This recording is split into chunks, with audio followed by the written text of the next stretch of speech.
This video is brought to you by Fragrance By, which should be no surprise if you've been here for any length of time. We talk about them once a month, and basically they're a fantastic place to get all the fragrances I'm going to discuss today, and most likely any other fragrance you're really looking for at some of the best prices around the internet. So everything I talk about will be linked down below to Fragrance By. They are affiliate links, so if you want to support the channel at no extra cost to you, purchasing fragrances you're probably going to purchase anyway, then consider doing so at the links in the description. Let's get into the video.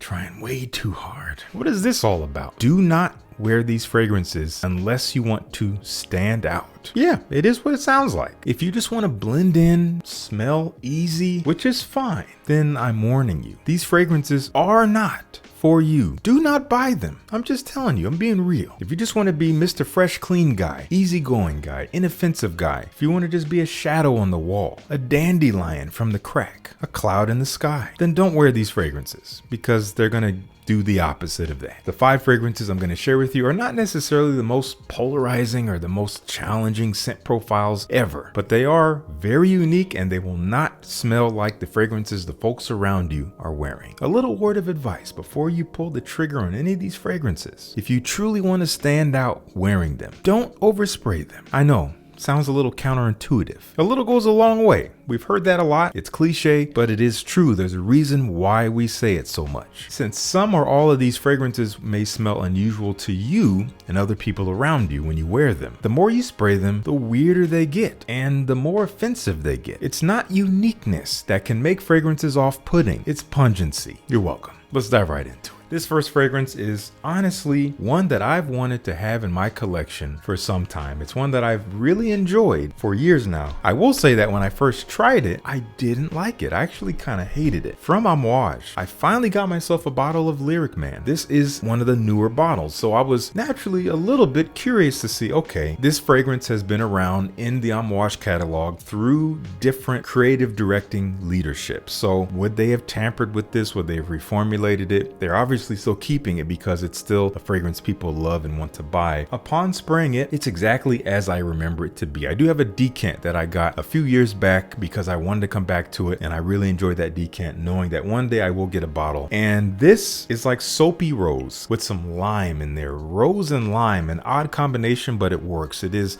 mildly sweet, maybe a little bit powdery, but fresh. And again, kind of soapy clean in a way, but also at the same time rich and kind of opulent. And some people might find it a little bit off-putting because it could smell a little, as some people say, grandma-ish, or smells like your grandma's bathroom or something. I would agree with that if you overspray it. The other night I wore 2 sprays. It was perfect. First of all, the potency of it was more than I was expecting. If it has been reformulated, they haven't really touched how well it lasts and how much it pushes off the skin. With 2 sprays, I was detecting it 6, 7, 8 hours the whole way through, and it was so pleasant, and it was the perfect amount. I might go 3 sprays depending on the occasion, but I can see 2 sprays being just fine with this, and it will make me stand out because it is a masculine rose fragrance, and when sprayed correctly, it does actually smell masculine and confident. When you spray too much, you smell like this.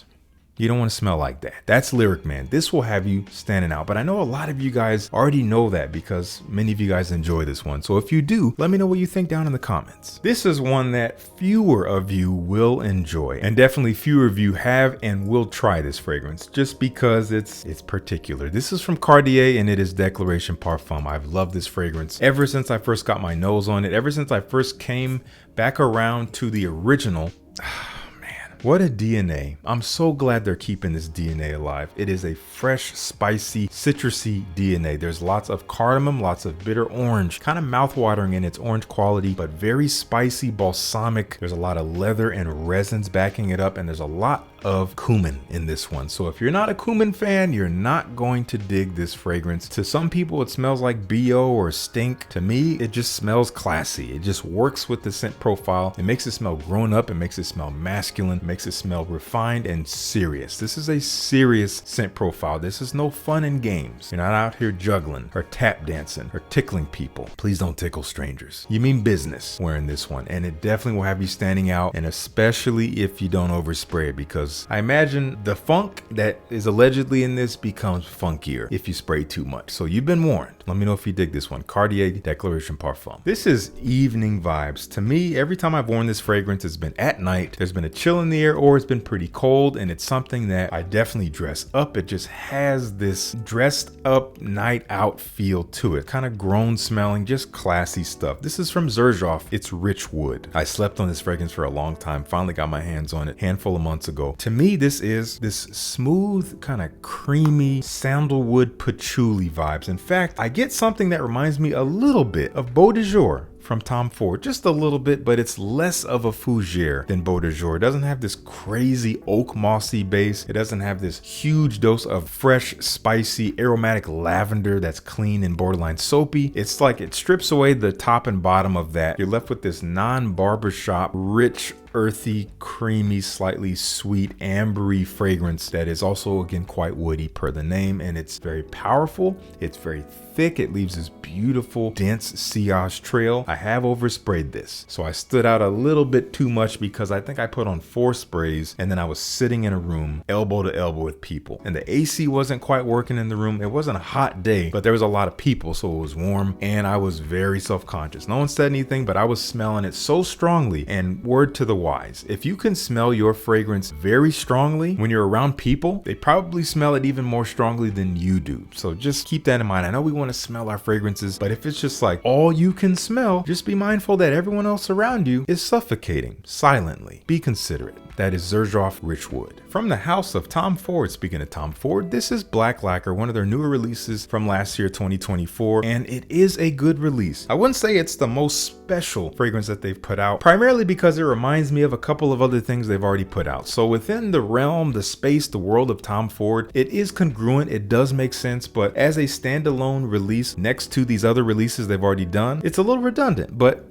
who cares? What does it smell like? It smells really good. It's this vinyl, plasticky, rubbery, I know it sounds terrible so far, stay with me, slightly sweet, warm, leathery, smoky fragrance. It's very, very dark. There's something almost ashy about it. Definitely that vinyl vibe is in there. They're calling it a black lacquer accord, but it is more like a vinyl note. All that may sound weird and unpleasant, but man, there's something so Tom Ford about this. This smells like you've got on a perfectly fitted black tuxedo. You just ooze sophistication, you ooze confidence. You don't spray too much because we've already talked about that, and this stuff is pretty potent, so you don't need much of it, and a lot of this will definitely overwhelm. This kind of scent profile, this darkness that it has, is better when it's subtle. It gives this enigmatic feeling. It makes you a little bit more mysterious, more interesting, more approachable, ironically enough, and I think it's a fantastic standout fragrance if you want to smell like nobody else around you, unless they're wearing like Ebin Fumé. That is Black Lacquer from Tom Ford. And finally, another fragrance I have loved for some time. I've loved this fragrance for a few years back when I got a decant of it. I wore probably about half of that 5 milliliter decant and was like, man, one day I got to get a bottle of this stuff because this is a beautiful, special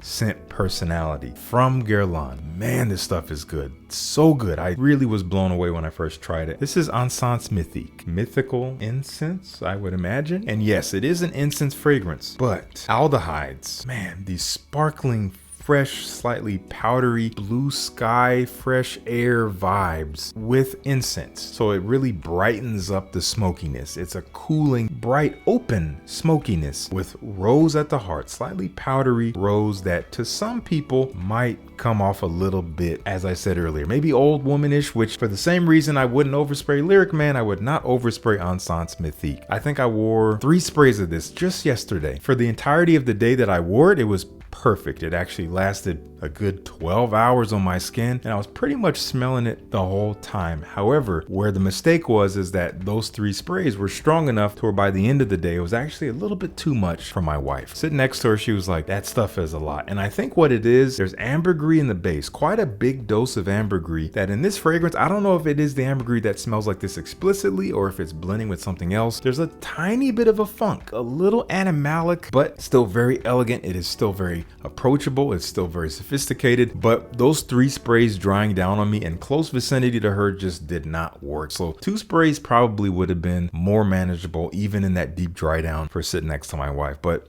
that's a special situation. That's not going to be the daily. Definitely a standout scent profile. Honestly, one of my absolute favorites from the house. Thierry Wasser did phenomenal work with this one. That is Encens Mythique. Once again, all fragrances can be found at fragrancepie.ca. Links down below. Let me know if you've tried any of these in the comments, and thank you so much for tuning in.